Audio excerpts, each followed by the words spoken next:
Problema nella testa, funziona a metà, ogni tanto parte un suono che fa. E ogni volta che mi parte sito imbarazzante, come quella volta che stavo al ristorante. Posso offrirti da bere? Lei dice Va bene. solo che quando le passo il bicchiere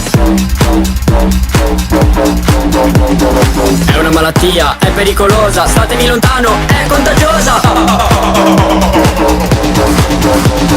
Non so se sono pazzo o sono un genio, faccio i selfie mossi alla Gue Pequeño. Non mi fumo canne, sono anche stemio. Io non faccio brutto, ma col trattore in tangenziale andiamo a comandare. Scatto foto col mio cane, andiamo a comandare. In ciabatte nel locale, andiamo a comandare. Spaccio acqua minerale.